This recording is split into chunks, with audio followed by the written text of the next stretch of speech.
Nimedu? Tunasikia Nasikia tunaitwa. Sijui nimedu. Nini? Sijui nini Joylene, we can hear you. What is wrong? Okay, Evelyn is sitting on the table. I don't understand what's going on, but we move regardless. It's Thursday here at the Standard Group, and things seem to be going crazy. It's the end of the month as well. Yeah. It's also Wellness Week. It's Wellness Week, Safety Week. All of those things are happening at the same time, simultaneously, the Englishman would say. So we have established that Dennis Aseto is fine. Are you okay? I'm fine. The load? Yes, I'm trying. Well, you know. Okay. My brother. Don't worry. I know what troubles you. Okay. As we see, I'm not so we did. Don't worry. Okay. I'm fine, though. Thank you very much for asking. Great. It's Thursday, the 30th of April, and as you can see and hear, everybody's doing fine. Or at least they're telling us they're doing fine, and so we'll take their word for it. Yep. I hope everybody is okay as you're getting into the program for this morning. Many things happened yesterday. There's a new... Supreme Court judge. Exactly. Supreme Court judge in the name of Justice Warsame. Announced by the Chief Justice at the end of the day, of course, her being the head of the Judicial Service Commission. Yes. And then them making that decision after the interviews. So he takes that slot that was left after the demise of Justice Ibrahim in December last year. We've seen that has happened, and other things continue to go on. We'll talk about a lot of those things this morning. We have established that Dennis Aseto is fine. We have decided also that it's Thursday, and that is why Evelyn is standing on tables, but it is okay. We move regardless. Yes. And we've also established so far that once Joylene leaves this office, she doesn't check her phone, and that if you need to speak to her, you must call her. Otherwise, she will be behind the news. So these are things now that we are learning as we are going ahead. And we're doing okay. So Karibu Sana. And the rain is going to keep coming down at least until mid-May. So be ready for that. And it's still flooding. Remember, the flooding is not what falls from the sky. The flooding is what happens as a result of the rain that comes. And then it doesn't have an outlet. So those are the things that are happening this morning. Ndu and Dennis with you in the Situation Room. And we know that things happen as a result of conversations that we have. And so you saw some of those things in the news yesterday. Actually. Well, let's see what happens in terms of what is going on with parents and what they have to pay for school fees, or if refunds are going to be made. If the needle moves in one direction because we have a conversation, then so be it. We also hope that status quo, and it's a little bit difficult for me to understand then things that are, if the extra money is actually going towards making the education process a little bit better for your kids, then okay, well and good.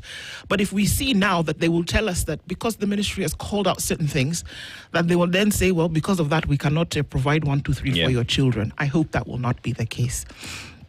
But it's all watch and see situation. Okay, nimeanza at 17 minutes past 6 o'clock. Good morning to our audience on KT, and thank you for being here this morning. And we do this because we're able to simulcast, and we can be on radio, TV, digital, the world at the same time, because we will have Kenya's biggest conversation, and we'll let you know what we'll talk about. Our live streams are up as well on YouTube, Facebook, and on X, and we're getting into it this morning. It's the last Situation Room for the month. And getting into a new month tomorrow. But let's see how we close out the month today with the conversations that we will have. Sawa. All right. At 7 o'clock, we will have a conversation with the Senator for the Republic of Kenya representing the county of Nairobi. That's Edwin Sifuna. He joins us at 7. Which way Sifuna is? Some of the questions that we'll be asking today in terms of getting some direction with Linda Mwananchi, what it actually means and how the country will move if they will be at the helm of that, and basically, where are things going? It's a simple question, and it'll form our conversation at 7 o'clock today. We'll then get into a conversation at 8 with political economist Bill Okero. We'll be looking at the odious debt question. When we talk about odious debt, what actually do you have the right to do or not? Rahab Wanga Ruro is a business development manager, retail life, Britain Life Assurance, the whole life conversation. Well, we're going to talk about what exactly it means when we say take life assurance. Okay. I'm currently watching a movie where a man faked his death and before that had, taken out a life insurance policy and then accused basically his wife then was accused of murdering him, and the whole story is kind of unfolding. I'm really interested in this life conversation. Let's see exactly what it means and if people should be taking out life insurance. We'll find out the difference between those two. So that's what it looks like this morning. Yeah. And thank you for being in the room with us. We'll say hello to you in just a minute. Remember, our live streams are indeed up. We'll find you. Knock on the door. Tell us where you're tuned in from. And we'll say hello back and get into it today. All right. We are in Equatorial Guinea, Nespa. And this one is about the night. And the way the moon shines. And the proverb says, simply, the moon does not fight the darkness. It simply shines. Doesn't ask permission. No. It doesn't ask permission. Just do your thing. Yeah. You know, it's like somebody said, well, there's a saying in Pidgin in Nigeria, I beg this thing, no one agree me be great. No, well, not really. Just be great. Just shine. Don't ask permission to do how I would see it. Don't ask permission to perform, to show up. You know, don't ask permission. Just do it. Yeah. Thinking about the moon, it could say, okay, well, is the darkness going to let me shine through? No. Even when the clouds cover the moon is still doing its thing to shine. It's the clouds that will move. Yeah. So you do you. The world will adjust. The world will adjust, yeah. Yeah. Yeah. The clouds will come, the wind will come, there will be a sandstorm. But I'm still here doing my thing. Lightning will come, it will shine for a second, but I'm still here shining the entire night. Yes. So here we're talking about consistency. We're talking about strength is calm and consistency is key. So your strength out there does not come with a lot of bravado. It just speaks. It's like what they also say, like in Kenya, pesa haina kelele. Pesa haina kelele? The real money. Yeah, haina kelele. By the way. Okay. All right. So I like that, actually. The real money doesn't make noise. Those not those 2 coins in your pocket. It comes in bundles of $100, 1,000 shillings, you know. Yeah. It doesn't make sense. Yeah, it doesn't make noise. The real stuff, you won't hear it when it's coming. Or you just swipe. Or you just swipe. Absolutely. Or you just swipe. Yeah. Okay. I'd love to hear it. Talk to us this morning. Tell us where you're tuned in from. Let's say a quick hello to you. Or are you tuned in from this morning? Are you getting into the show with us? And what are you thinking as we get into some of these conversations? I like that. The greetings are not just greetings, but you're letting us know what your state of mind is at the time where we start these things or we start these conversations together. So I think it's a great tradition that has been formed, and we'll definitely do our part to keep up with that. Kiario Peter says, good morning from Mombasa. And he goes on to say, maturity is when you realize that life is not solely about you, but about how you impact others and the world around you. Absolutely. Amen. I found myself praying a prayer the other day, and I said, God, please, you know, I have problems here and there, but please allow me to do things for impact. Yeah. Please. Let me use what I have to do things for impact. And we pray that it will be so. Let me tell you. Let me give you your flowers. Impact. You did yesterday. If you know, you know. Wait. Is it my brain that's not working? Yeah. It's just, we had a deep conversation yesterday here with Janet. Oh, right. Yeah. Right. You don't even go far. Well, Santi, keep on. Hisa Daniel says good morning to you, Team Spice. Robert Mbogo says good morning from Mombasa. I'm shy, Dennis, just to understand. Steve B. No, you're shy with those beautiful eyes. Where? Yo. Steve B. You see now, I'm looking at Evelyn. Steve B says, good morning, tuning from Mombasa. Tuned in from Dallas, Texas. It's remember, it's one term. Okay. Are you correcting the spelling, or are you stating an establishment fact here this morning? Zach, okay, is tuned in from Minneapolis. What a powerful way to finish the week and month. The airwaves are siphonnated, you say? Okay. Margaret Wanjohi, tuned in from Houston, Texas. It's great to be here. Let's continue the great conversation. Thank you so much. Boaz Lanyana says, good morning. Tuned in from Kitale, ready for the big conversation. Alex Gyoko says, good morning, Team Spice. From Trans-Nzoia County, 026, the country's food basket. Yes. Interestingly, my state in Nigeria is also called the food basket? So every state has its tagline. I think my state, yes, it is. Food basket for Nigeria. Nigeria. So you're farmers. There's a variety of food that grows in that. Exactly. Exactly. or I could just be lying. No, wait, I'll come back to you. Sheesh. You would think that no, I think I'm there. Yeah. I'll come back to you on that. David says, David Manera says, good morning, Team Spice. Have a great day. Thank you so much. Kimiak says, today's proverb, just do you. Exactly. And the world will adjust and we keep it moving. Nyakundi Emmanuel says, good morning, Team Spice. 93 Bob for the second term. We are foolish. Really foolish. 93 Bob Tenner. Yeah, imagine. Enoch Kanzina says, good morning to the biggest team in the morning from India. Namaste. Good morning to you. Wanda, good morning, my sister. When I said it just crossed my mind. Given that you have a major guest today, Edwin Sifuna, are you feeling a bit nervous? I'm hungry. First of all, let's start there. But I don't know. We invited him, so we've been extending an invitation. But let's be honest, it's not the first time he's been in the room. He's been here severally. So, I mean, I don't think... and I can understand what you're saying, but no, not really. Okay. Mtuflani is welcoming Linda Agola back. By the way, Linda, where have you been? I swear I was about to ask Ndu to put an APB out on you. We needed the past 2 days. Oh, Linda, I hope you're all right. A very good morning to you. Karibu sana. Bogwa Jerry says, watching what's happening in Zambia, and I'm totally disappointed. In SA, right? Not Zambia. And grew up in the 70s and 80s observing a minute of silence, national days, amid calls of abolish apartheid in free South Africa. Nyamakima is home. I know that the pictures that we're seeing in South Africa are not very encouraging with what's happening. It's xenophobia pro-max rather, but at the same time, we're now starting to see it laced with some violence, and it's quite unfortunate. Calvin Bestman says, good morning, tuned in from Kikuyu Town. Thank you for having a person on the show. Okay. Festus Bet says, good morning, Spice. Good morning, fellows. Karibuni tena nyote. Feel at home, speak what's in your heart and feel peace. Eslon Bithe says, good morning. Frank Bwire says, wapi yule mwenye ni sisi na sisi ndio yeye. Okay. Hezron Kiprop says, good morning, Ndwana Seto. Please don't forget to thank Sebastian Sawe for breaking the record. I think we've done that a number of times, if you've been listening. And of course, also to see the great things that have been done.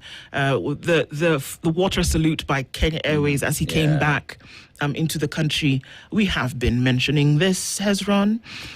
Tibbs Muga, good morning, Spice. Good morning to you, Tibbs. Hope you're doing all right. Leo says, can we press the fast forward button and get Himesh on the mic? Everything in time. Calm down. Gekota says, good morning, my good people. Princess Ndu, Dennis, EVE, please invite Senator Sifuna, and please do not... I'm not understanding, but we greet you from Miami. Polycarp says, good morning. Okay, everybody tuned in this morning. Chiam says, good morning, Spice. Getting you loud and clear. Linda Agola, Uko Sawa. Cindy, you've been listening silently, but we're glad that you're here with us this morning. And everybody who tunes into the room, we see you. Karibuni sana. And we'll stop there on that one as we take a minute to look into the headlines. We'll take a short break to then be able to do that. But I want to remind you that if you're feeling unwell, you say, I have a headache, or I'm feeling a certain type of way. You know how people say, nasikia tu malaria kwa tumbo. Don't Google your symptoms. What I'm asking you today to do is find a specialized health care provider near you. How can you do that? Well, you don't have to go too far, because the Aga Khan University Hospital... This is the Situation Room. And adding pressure on households already strained by high living costs. The numbers puncture the narrative of resilience and expose an economy drifting off course, turning his central claim into a growing political liability ahead of 2027. Yikes. Indeed, the numbers don't lie. So what does it look like now? What are we talking about? Sectors that registered slower growth, 4.4% in 2024, down to 2.8% in 2025. Agriculture slowed. And we've been told, we brought, what's that thing called? Fertilizer. And so what we did is that we ensured that we reduced the cost of farm inputs. The numbers don't lie. Manufacturing, 3% up in 2024, down 2% in 2025, eased to 2% from 3%. Transport and storage dipped to 3.7% from 4.3%. Accommodation and food services fell sharply to 15.6% from 25.9%. That's crazy. That's like over 10%. Yes, it is. It's like 10% fall. Yep. And we're having affordable housing. So then one asks the question, if it's affordable and if you're trying to control the market, then why are we not seeing people take more accommodation? Pesa mfukoni is a mirage, man. ICT slowed to 4.8% from 7.3%. We were building digital superhighway. Yeah. One would hope that even with ICT hubs in markets, as has been said, we would see the numbers go up. But numbers, again, don't lie. Me, I'm just checking. Financial services and insurance eased to 6.5% from 7.5%. You know why that is happening? Because the government is borrowing internally, so people cannot access debt, cannot access funding from local banks. Are you surprised? No. Okay. I'm telling you, you can't even. There's even no need to to place an opinion here. It's the numbers. It's the numbers. It is exactly what it is telling you. This one you cannot politicize. No. The numbers are telling you this is what it is, and we know why we're finding it there. Anyway. Kabiro's family seeks closure as Kenya's mission in Haiti ends. They want to know where their loved one is. Jacinta Wajiko, mother of slain police officer Benedict Kabiro, weeps as she speaks outside Jago House in Nairobi yesterday. The last group of police officers deployed to Haiti for a peacekeeping mission returned home yesterday. 3 Kenyan police officers were killed during the mission, and one family is looking for help. They want to know where Benedict is. Remember, it's the president who broke that news, eh? Yes, nobody else was aware. Yeah.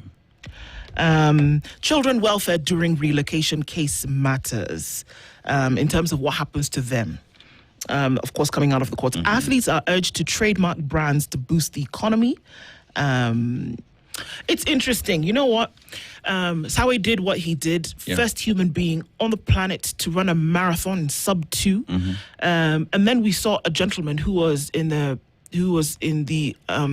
ice skating competition. Yeah. Who, when he asked for help to be able to move, before moving, he didn't. But then suddenly, when he did go and stood alone in the opening ceremony and raised the Kenyan flag high, and then went on to do amazing things, that's when everybody said, okay. It's Kenyan. Yeah. Oh, okay. That's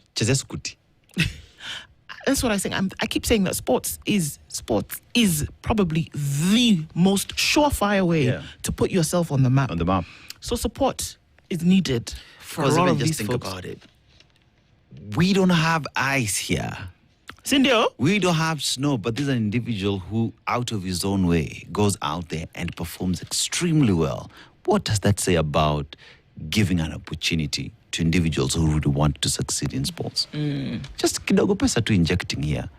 True. We could actually empower athletes. Well done. I see what you did. Well, there's that story on page 4. Economic survey dampens Ruto's promises of jobs and prosperity. And Warsame gets JSC nod to replace Ibrahim of the Supreme Court. Of course, we know that this is what happens, is that the JSC goes through the interview process and then they nominate an individual for this. It then goes to the president for the tick. Yep. And so that's probably what's going to happen next. Mudavadi and Wetangula meet Western MPs. Okay. It's the Speaker of the National Assembly. It's an apolitical position. So when this is happening, are you apolitical? Wetangula is the Speaker of the National Assembly, just in case anybody got it twisted. Davide is the he's the Prime Cabinet Secretary, as well as the CS Ministry of Foreign Affairs and Diaspora Matters. Political office. Also, one that we are told that this position is you should be, engaging yourself with matters, policy, and He even folded his pie. Please, can we just, because we enjoy. The opinion pages today are talking about why many young scholars are reluctant to read complex texts. I think the answer is right there. Complex. People don't want to go a little bit further. There's also sort of an opinion there by Edward Kipkalia, who says integrity is speed. What leaders can learn from Sawe's victory. Africa's fight against NCDs falters as donor funding continues to shrink. So NCDs, of course, are the non-communicable diseases, and we're looking at cancer, diabetes, high blood pressure, heart issues here and there.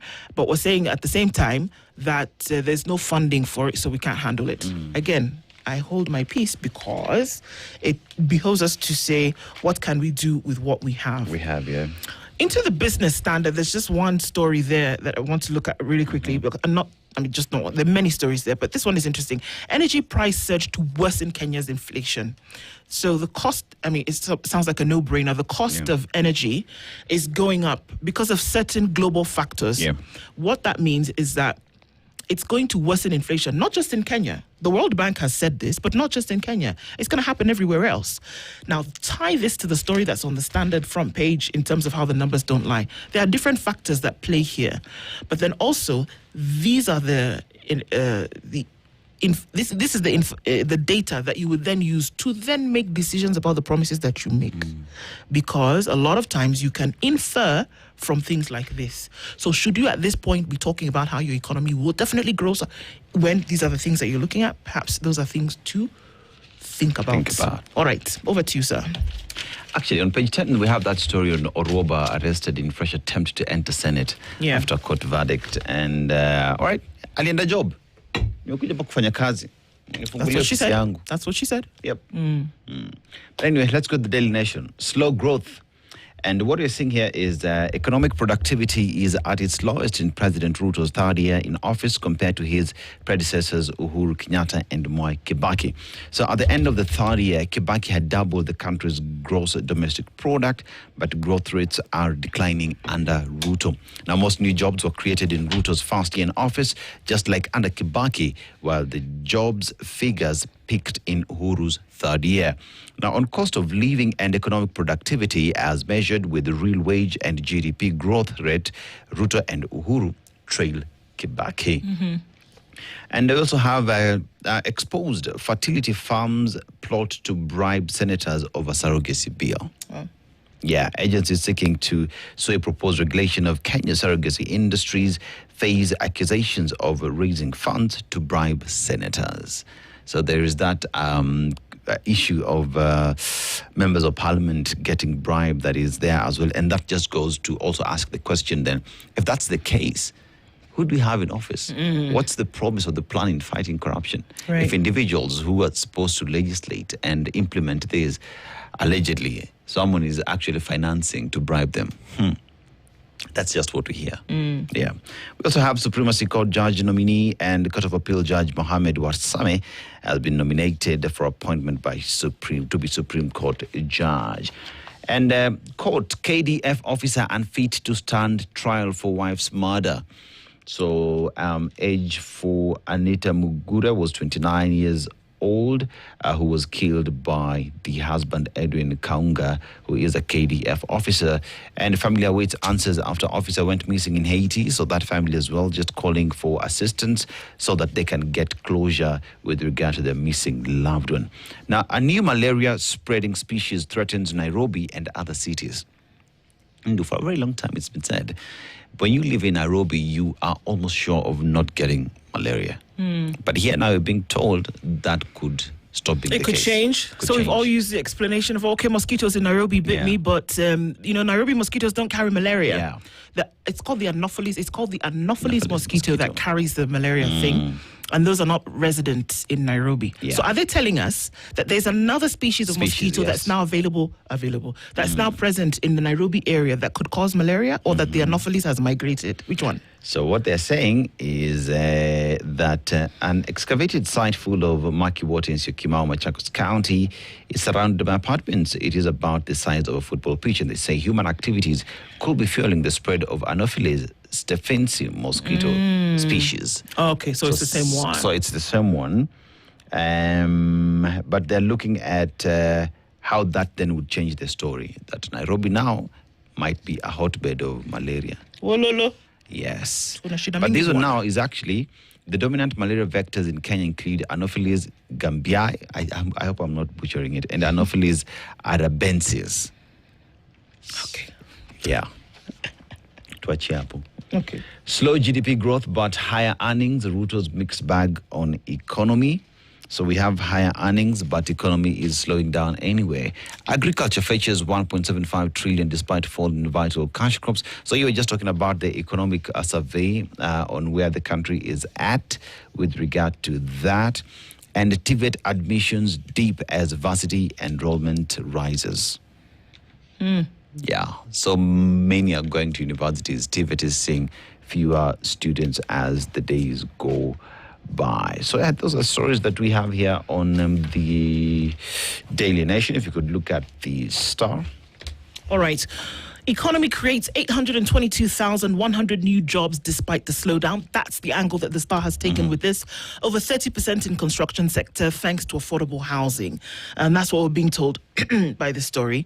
And I think it's interesting because from that headline, the picture just below that talks about flooding misery as rain pounds the metropolis. And then we have, this is interesting, a picture that asks, who's the person, maybe somebody can remind me, who's the person who came up with that saying, or that phrase that we use so often as journals? I don't know if it was a fellow journal who said, a picture, no, it wasn't, I think it's a poet. A picture tells 1,000 words. Yeah. So there's the headline talking about how 822,000 jobs have been created despite the slowdown. There we have a picture of flooding misery as rain pounds the metropolis. Yeah. And under there we have a section of leaders who are walking pretty under umbrellas. President William Ruto, Deputy President Kithure Kindiki, and Kirinyaga Governor Anne Waiguru after a meeting with a delegation from Kirinyaga State House yesterday. Motorists wade through a flooded section along Kimbo Matangi Road in Theta area of Juja, Kiambu County, and a business premise is immersed in floodwaters at Katani in Machakos County. But you know, you're covered, so you're fine. Farmers count massive gains after Ruto's Murang'a visit. That's a very interesting headline because it almost infers that had he not visited Murang'a, the farmers would not have counted massive gains. So Abby? so it's a guarantee that when the president visits you, there is some positivity with it, no? So I want to ask, what if he doesn't? Exactly. What's happening in Kitui County? Because now a grade 6 pupil has been killed in fresh attacks. Camel herders who had moved into Kitui from northeastern in search of pasture have once again been linked to a deadly attack after a teenager was hacked to death in fresh raids. The latest killing of Joseph Mutemi, 14 years old, a grade 6 pupil at the Kadhongo Primary School in Nguni Ward of Mwingi Central, took place on Tuesday in the grazing fields of Katuni village. Quite unfortunate. I was still dealing with this issue. Yeah. The CS Internal Security did say that we're going to clear people from this area. Yeah. I don't know how long that's going to take, but okay.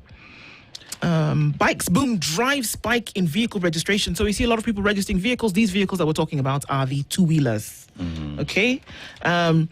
And so, of course, we're looking at that creation of jobs in the economy, 822,100 new jobs having been created. I'm very interested in terms of what the spectrum is of those jobs and what jobs are we looking at. And are those jobs in Kenya? Ruto hates at Rigathi as Waiguru rallies leaders at State House. And, of course, looking into those interviews that took place with the JSC, a lot of issues come out. And one of those issues is that there's a blame on defective probes for acquittals in most criminal cases. What are we saying here? Defective probes? Probe, investigation. Who is in charge of investigations in this country that will essentially lead to acquittals? Or not? Remember yesterday I talked about a case where the two gentlemen who were accused of raping a young woman violently, but the case was dismissed at one level. I mean, later on came and they had to but it was dismissed because there was no signature on the list of witnesses. And something like that, then you have to ask yourself the question, could he be right in this assertion that he's making here? On a technicality. That's the word. Okay. China is the biggest lender to Kenya by country as debt pressure piles. And Kenya is to lead Africa in charting a new trade path with France in Nairobi. So Kenya and France are doing the buddy-buddy thing. And there's also a Kenya-France summit, if you didn't know, this year. So it seems like Kenya's new best friend is France. Oui. Je t'aime, mon ami. So that's what it looks like. Of course, it goes deeper than that. Business, trade, France, of course, is now outward looking. After, look, let's be honest, they got a beating from West Africa in terms of the what we call the French eights, who said, we're not doing this with you anymore. But then has outward-looking position that France now has taken to say, okay, how about we caught this girl once more? And Kenya seems to be the one that's going to be leading this charge. Yes. We are busy looking for friends outside. I'm not saying it's a bad thing, right? I'm not saying it's a bad thing. But think about the 1 billion plus people within the continent, and if leaders would just sit and make it easier for me to travel to Nigeria, me to go to South Africa and live there without fear that I'm going to be ejected by South Africans, me going to Rwanda, me going to Tanzania, and being able to be seen as an African and not as a Kenyan. If the African Union was actually operating in the manner in which it was espoused to operate from the very beginning, we wouldn't be having this questioning where we are saying, okay, hang on a minute, are they really here for us, or are they here for what they're going to get? The United States, the United Kingdom, France, Israel, everybody who now is just wanting to be among. It's not because they suddenly like the color of your print or the taste of your food, my friends. But there's something that they're going to gain ultimately. People like Ronald Reagan said it in the 80s, very clear, that the interest of this country is to go for what is going to get the bottom line, and this bottom line is the dollar. They don't suddenly like you. Hello? Now, if the African Union was doing what it was originally designed to do, when France comes knocking, when the US comes back knocking, when people put in these supposedly protectionist trade policies, then your radar is up, and then you're able to say collectively, guys, is this the position that we want to go? But if you don't have your ducks in the row, anybody can come and court anybody and then tell you and do whatever you want to do. And then you are here thinking that it is for you, Africa. Because, hey God, look at it this way. If you want to do business with any European country, you're going to probably trade with the euro, right? If you want to do business, you're buying fuel from China, you're buying fuel from Iran, but you're using the dollar. You know, in the continent, there is the monetary policy that has been discussed for a very long time, but has never seen light of day. And it's the same story in the East Africa community. Now, think about the idea that Muammar Gaddafi had in terms of having an African currency and what that would do in elevating us and also being able to do business with everybody else. Today, as we speak, I don't know what country it is, but I was just seeing on how that country is deciding to de-dollarize how they do business with the rest of the world. These are conversations everyone else is having. But as a continent, why are we not seeing the need of doing that, to have an African currency that will help all the 50 plus countries elevate their economic status? Because I want to go to Nigeria, but visa restrictions and everything is difficult. Every day, the African Union is not the people who are supposed to be serving high tea in the garden. Got a lot of work to do here. You can't expect that will happen if you are funded by the very people that we're talking about. You need coalescence from. Just doesn't sit right. We still have a lot of work to do. I want to look at this children welfare during a relocation case matters story, and then maybe you can look at another one, sir. When a marriage hits the rocks, in most cases, children become pawns in a long power play to either settle scores or pay back. However, 3 Court of Appeal judges, Joe Ngugi, Francis Tuyot, and Patrick Kiage, in a landmark judgment, have ruled that this should not be the case. As although parents have a right to take care of their minors, their voices, the children, and rights cannot be hushed or wished away. The 3 judges, in separate judgments, observed that disputes, especially those seeking to have a child relocated from one country to another, have no clear-cut framework or laws to follow. Nevertheless, they pointed out that courts must have in mind that children should be central, which includes practical realities of such a proposal and the benefits to a child if he or she relocates, and not about parents' muscles. Okay? That the central thing here should be that child, not how I can or I cannot, not if I did or if I did not. No. that child should now be the center of it. If you choose to separate for whatever reason and you need to move, the child's interests are the ones that will take the day. It is important to reiterate that parental rights and freedoms, I quote, are relevant in children matters to the extent that they bear upon the child's welfare and form part of the constitutional setting within which best interests are determined. It is for that reason that I have articulated the Kenya relocation framework above to ensure that future relocation disputes are decided through structured reasoning that is transparent, child-centered, and alive to caregiving realities, end of quote, by Justice Ngugi. So, all this while you're saying that, the children will adjust later. No. They will be the first port of call. That's coming from the courts. It's a landmark ruling, they're calling it now. Yes, it is. So, I want to talk about education. I hope this doesn't rile you up. Huh? Okay, here we go. But help loans have hit 62 billion shillings. Bursaries shrink under new funding model. Now, students are increasingly relying on loans to finance higher education as government bursary support declines under the new funding model, according to the Economic Survey 2026 released Tuesday. Now, the report shows that total loans disbursed by the Higher Education Loans Board rose by 32.1% to 62 billion shillings in the 2025-2026 financial year, underscoring growing dependence on repayable funding. A significant portion of these increase came from the new funding model, under which loan disbursement surged by 69.7% to 53.1 billion shillings.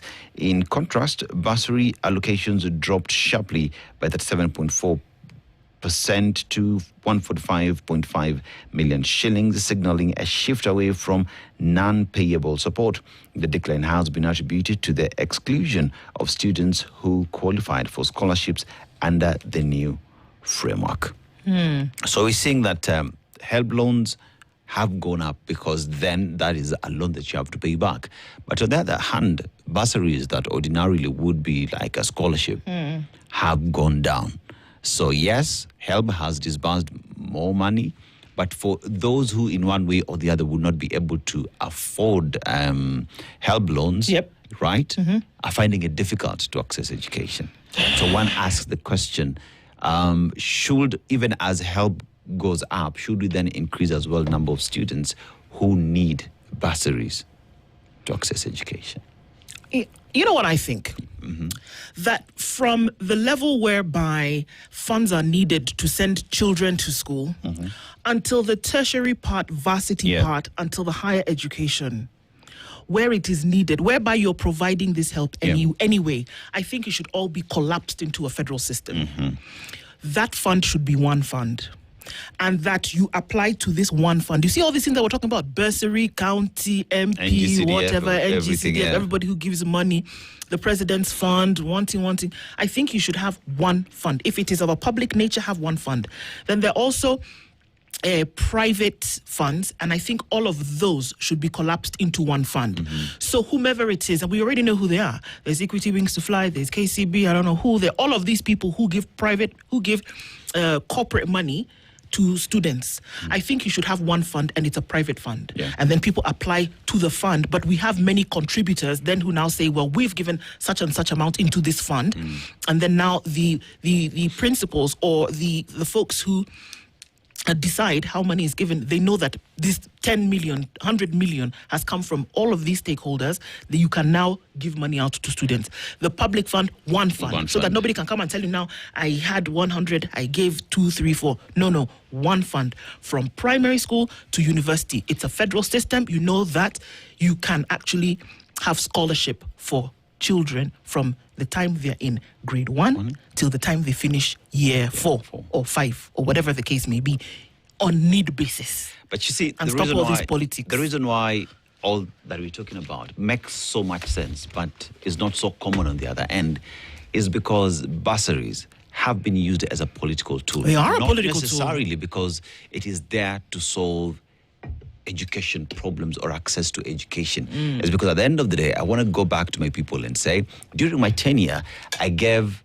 bursaries to 4,000 students. But you're not looking at, okay, I gave 4,000 students bursaries, right? But what did that do? Because if I'm giving you 2,000 shillings, yet we're being told high schools are demanding 110,000. What is 2,000?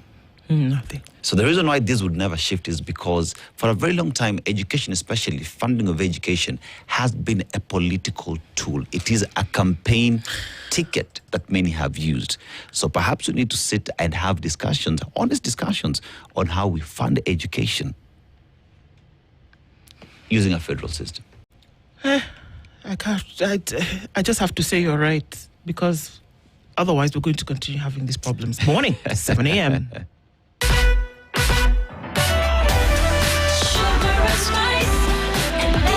This is the Situation Room, the only